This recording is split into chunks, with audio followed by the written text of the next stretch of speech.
नमस्ते दोस्तों। ये कहानी गोरिल्ला ने किया कुमारी लड़की को गर्भवती भाग 3 का है, जिसमें वनपत्र कलिम्मन जन्म ले रहा था। एक एहसास जो उसने पहले कभी नहीं जाना था। वनपुत्र अक्सर जंगल की गहराइयों में अकेले चला जाता, पुराने घावों और अपने पिता गोरिल्ला राजा की यादों के बीच खो जाता। लेकिन एक दिन उसकी तन्हाई को तोड़ने वाली एक मुलाकात हुई।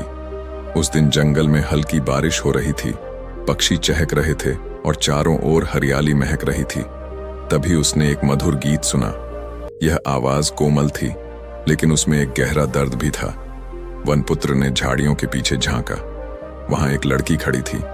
वह पहाड़ी इलाके से आई हुई लग रही थी। लंबे काले बाल, चेहरे पर हल्की चोट के निशान और आंखों में अजीब सा डर। उसके कपड़े गीले हो चुके थे और वह किसी को खोज रही थी। तुम कौन हो? वनपुत्र ने पूछा। लड़की चौंक गई। उसने पीछे हटने की कोशिश की, लेकिन फिसल कर गिर पड़ी। वनपुत्र ने हाथ बढ़ाया। डरो मत, मैं तुम्हें नुकसान नहीं पहुंचा। लड़की ने हिचकिचाना हाथ पकड़ा और धीरे धीरे उठ खड़ी हुई। मेरा नाम मोनिका है, उसने धीमी आवाज में कहा। मैं अपने गांव से भागकर आई हूं। गांव से भागकर क्यों? मोनिका की आंखें भर आईं। मेरी शादी जबरदस्ती एक बूढ़े जमींदार से तय कर दी गई थी। मैं वहां नहीं रह सकती थी।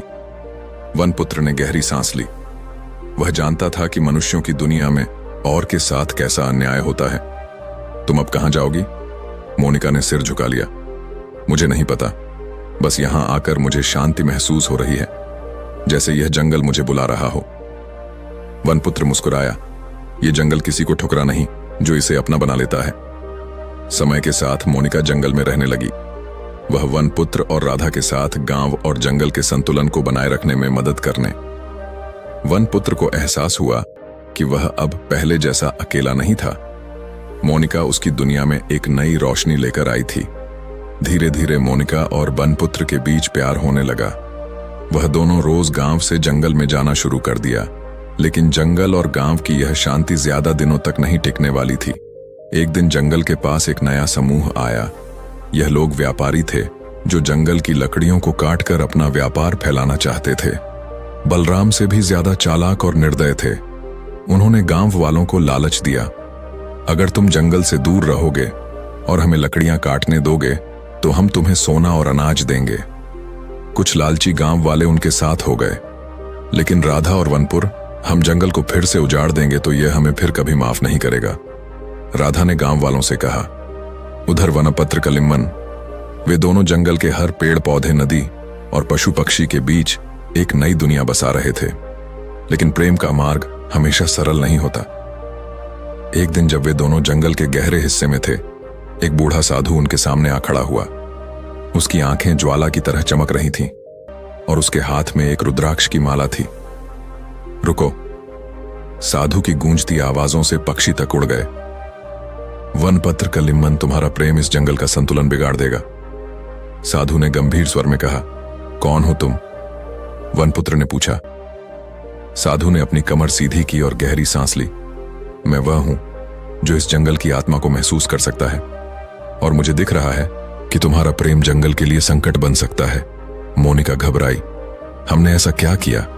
साधु ने आंखें बंद की और फिर धीरे से कहा, वनपुत्र, तुम जंगल के संरक्षक हो। तुम्हारा जन्म जंगल की रक्षा के लिए हुआ है, लेकिन यह लड़की, यह इस जंगल की नहीं है। यह मनुष्य की दुनिया से आई है। अगर तुम इससे विवाह करोगे तो जंगल की आत्मा अशांत हो जाएगी। वनपुत्र की मुट्ठियां भज गई। तो क्या प्रेम का कोई अधिकार नहीं? क्या जंगल और मनुष्य कभी एक नहीं हो सकते? साधु ने सिर हिलाया। एक हो सकते हैं, लेकिन बलिदान के बिना नहीं। अगर तुम पदम को अपनाओगा तो तुम्हें जंगल छोड़ना होगा, और अगर जंगल छोड़ दिया तो यह कमजोर हो जाएगा। बलराम के जैसे लालची लोग फिर इसे नष्ट करने आ जाएंगे। मोनिका की आंखों में आंसू आ गए। तो क्या हमें अलग होना होगा? वनपुत्र ने साधु की आंखों में देखा। क्या कोई और रास्ता नहीं है? साधु चुप रहा। फिर उसने धीरे से कहा, एक रास्ता है, लेकिन वह आसान नहीं होगा। तुम्हें जंगल की आत्मा से अनुमति लेनी होगी। यह जंगल सिर्फ पेड़ों और जानवरों से नहीं बना है। इसकी आत्मा जीवित है। अगर वह तुम्हारे प्रेम को स्वीकार कर ले तो तुम दोनों साथ रह सकते, लेकिन अगर वह अस्वीकार कर दे तो तुम दोनों को हमेशा के लिए अलग होना पड़ेगा। वनपुत्र और मोनिका ने एक दूसरे की ओर देखा। अब उनकी प्रेम कहानी एक नई परीक्षा से गुजरने वाली थी। वनपुत्र और मोनिका को यह जानकर आश्चर्य हुआ कि साधु जंगल की आंत के बारे में इतनी गहरी जानकारी रखता है, लेकिन सबसे बड़ा रहस्य अभी खुलना बाकी था। साधु और गोरिल्ला राजा के बीच का संबंध। राधा ने साधु को देखते ही अपनी आंखें संकुचित कर ली। तुम इतने वर्षों बाद वापस आए हो वनपुत्र। चौंका मां, तुम इस साधु को जानती हो? राधा की आंखों में एक पुरानी पीड़ा झलक लगी। यह साधु सिर्फ एक आम आरशी नहीं है बेटा, यह तुम्हारे पिता गोरिल्ला राजा का सबसे पुराना मित्र और रक्षक था। वनपुत्र ने अविश्वास से साधु की ओर देखा। यह कैसे संभव है? साधु ने गहरी सांस ली और पेड़ के तने पर बैठ गया। बहुत साल पहले जब यह जंगल खतरे में था, तब मैं और गोरिल्ला राजा भाई समान थे। मैं एक साधारण मनुष्य था, लेकिन जंगल की आत्मा ने मुझे ज्ञान और शक्ति दी थी। गोरिल्ला राजा और मैंने साथ मिलकर इस जंगल की रक्षा की।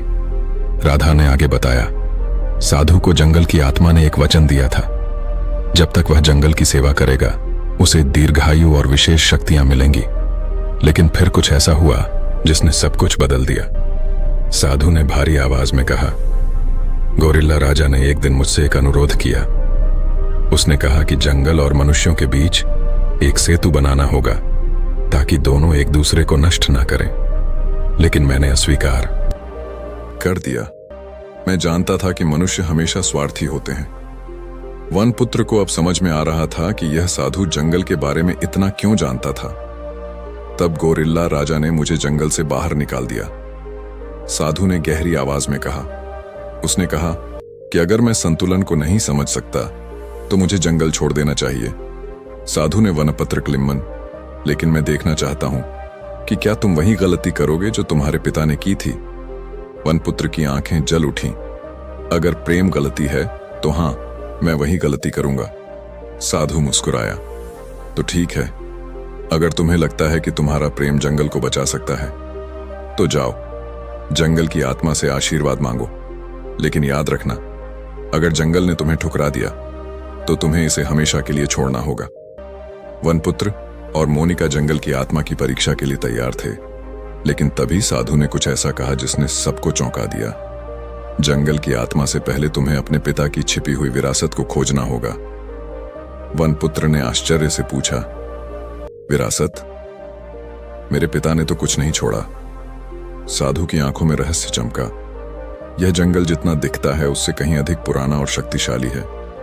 गोरिल्ला राजा सिर्फ इस जंगल का रक्षक नहीं था, वह इसकी आत्मा का सबसे बड़ा संरक्षक भी था। उसने एक ऐसी शक्ति को छिपाया था जो जंगल और मनुष्यों के बीच संतुलन बना सकती है, लेकिन वह शक्ति अब तक किसी को नहीं मिली। मोनिका ने उत्सुकता से पूछा, यह शक्ति कहां है? साधु ने गहरी सांस ली और जंगल के घने हिस्से की ओर इशारा किया। उस स्थान पर जहां कभी कोई नहीं गया, जहां रात भी हमेशा अंधकार में रहती। काली गुफा पुत्र और मोनिका ने बिना समय घुमवाए गुफा की ओर प्रस्थान किया। उनके साथ कुछ भेड़िए और जंगल के पक्षी भी थे, मानो वे उनका मार्गदर्शन कर रहे हैं। जैसे जैसे वे गुफा के पास पहुंचे, ठंडी हवा तेज होने और अजीब अजीब सी आवाजें गूंजने लगी।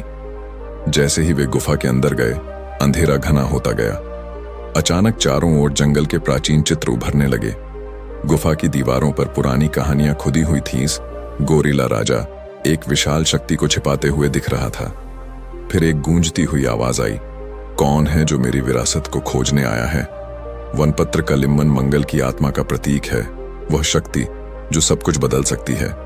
सोने की हार को जैसे ही वनपत्र का लिम्मन की परछाइयां घूमने लगी, वे असली नहीं थे, बल्कि जंगल की आत्मा की बनाई हुई रूहानी छाया थी। पहली परीक्षा बलिदान। जंगल की आत्मा ने कहा, सिर्फ वही जंगल का उत्तराधिकारी बन सकता है जो स्वार्थ को त्याग सके। वनपुत्र, क्या तुम इस जंगल के लिए अपना सबसे मूल्यवान रिश्ता कुर्बान कर सकते हो? वनपत्र का लिम्मन सुन सकता है, लेकिन तभी मोनिका ने आगे बढ़कर कहा, अगर जंगल के संतुलन के लिए मुझे पीछे हटना पड़े तो मैं तैयार हूं। जंगल की आत्मा कुछ क्षण चुप रही, फिर गूंजती आवाज आई, सच्चा प्रेम कभी स्वार्थी नहीं होता। परीक्षा सफल हुई। गुफा का अंधकार थोड़ा हल्का हो गया, लेकिन परीक्षा अभी खत्म नहीं हुई थी। दूसरी परीक्षा भय पर विजय। अचानक वनपत्र कलिम्मन लग लेकिन यह आग असली नहीं थी, यह उनके मन का भय था। जंगल की आत्मा ने कहा, जो जंगल का रक्षक बनना चाहता है उसे अपने सबसे बड़े डर का सामना करना होगा। वनपुत्र के सामने भयानक दृश्य प्रकट हुआ। उसे दिखाई दिया कि अगर वह असफल होता है तो जंगल फिर से उजड़ जाएगा। लालची लोग जंगल को काट डालेंगे और गोरिल्ला राजा की विरासत खत्म हो जाएगी। मोनिका के सामने उसका अतीत आया। वह वही गांव के लोग थे जिन्होंने उसे ठुकरा दिया था, जिन्होंने कहा था कि वह कभी स्वतंत्र नहीं हो पाएगी। लेकिन वनपुली डर सिर्फ मन का भ्रम है। जब तक हम डटे रहेंगे जंगल जीवित रहेगा। मोनिका ने भी हिम्मत जुटाई। मेरा अतीत मेरी पहचान नहीं है, मैं अब जंगल का हिस्सा हूं और मैं इस जीवन को अपनाती हूं। अचानक आग बुझ गई। जंगल की आत्मा ने घोषणा की, परीक्षा सफल हुई। जंगल की आत्मा ने पूछा, क्या तुम मनुष्यों से बदला लोगे या उनके साथ शांति स्थापित करोगे? वनपुत्र ने बिना झिझक जवाब दिया, ना बदला ना अधीनता, सिर्फ संतुलन। जो जंगल को नुकसान पहुंचाएगा उसे रोका जाएगा, लेकिन जो जंगल के साथ जीना चाहता है उसे अवसर दिया जाएगा। गुफा अचानक शांत हो गई। फिर जंगल की आत्मा की आवाज गूंजी, तुमने अपनी परीक्षा पास कर ली, अब जंगल तुम अस्वीकार करता है। सोने का हार अचानक हवा में उठा और धीरे से वनपुत्र के गले में आ गया।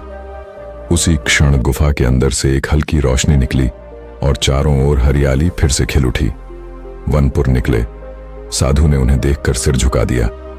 अब तुम दोनों ही जंगल के नए संरक्षक हो। साधु ने कहा, तुम्हारे प्रेम ने यह सिद्ध कर दिया कि मनुष्य और प्रकृति साथ रह सकते हैं। राधक वनपत्र कलिम्मन का विवाह संपन्न हो रहा था। ने जंगल के सबसे पवित्र वृक्ष के नीचे मंडप सजवा, फूलों की सुगंध और दीपों की झिलमिलाती रोशनी के बीच जंगल के सभी जीव जैसे इस पवित्र बंधन के साक्षी बने। गोरिल्ला राजा की विरासत से जुड़े सभी पशु, हाथी, भेड़िए, बंदर और पक्षी अपनी तरह से इस अनोखी शादी का हिस्सा बने। आज से जंगल और मनुष्य के बीच का द्वंद्व समाप्त होता है। साधु ने घोषणा की, आज से मोनिका न केवल वनपुत्र की संगिनी बनी बल्कि इस जंगल की मां भी बनी। जैसे ही मंत्रों का उच्चारण पूरा हुआ, वनपुत्र ने अपने गले से जंगल की आत्मा का प्रतीक सोने का हार निकाला और मोनिका के गले में पहना दिया। अब यह हार केवल मेरी नहीं, तुम्हारी भी विरासत है। वनपत्र कलिम्मन, तुम दोनों को जंगल की आत्मा का आशीर्वाद मिले। अब यह जंगल और गांव तुम्हारे संरक्षण में है। सौंदर्य से भरी प्रथम रात शादी के बाद जंगल के सबसे गहरे और शांत भाग में एक झरने के पास एक कुटिया बनाई गई थी, जहां वनपत्र कलिम्मन की रोशनी दोनों के चेहरों को और अधिक मधुर बना रही थी। वनपुत्र ने मोनिका का हाथ थामा। तुम्हें पता है, जब मैं छोटा था तब जंगल में मैंने कभी यह नहीं सोचा था कि मेरे जीवन में कोई ऐसा आएगा जो मेरे साथ इस पूरी दुनिया को बांटे। मोनिका मुस्कुराई। मैंने भी कभी नहीं सोचा था कि मेरा जीवन जंगल से बन जाएगा, लेकिन अब मैं यहां आकर खुद को पूरा महसूस कर रही हूं। वनपुत्र ने धीरे से उसका चेहरा अपनी हथेलियों में लिया। अब से हम एक नहीं बल्कि जंगल और गांव की आत्मा की तरह दो हिस्से हैं जो हमेशा जुड़े रहेंगे। झरने की आवाज के बीच उनकी सांसें एक दूसरे में घुलने लगी। जंगल की ठंडी हवा के बावजूद उनके बीच एक अनदेखी गर्माहट थी। मोनिका ने धीरे से, वनपत्र कलिम्मन और हम हमेशा इस जंगल की आत्मा को जीवित रखेंगे। रात गहरी होती गई और जंगल की आत्मा ने प्रेम के इस मिलन को अपने स्पंदन में समाहित कर लिया। अब यह केवल वनपदी, यह जंगल और प्रेम के मिलन की अमर कथा बन चुकी थी। यह कहानी अभी भी समाप्त नहीं हुआ और एक नए युग की शुरुआत होगा। दोस्तों, ये स्टोरी अगर आप सबको अच्छी लगी हो तो चैनल को लाइक, सब्सक्राइब करें, अपने दोस्तों के साथ शेयर करें। पूरी वीडियो देखने के लिए धन्यवाद।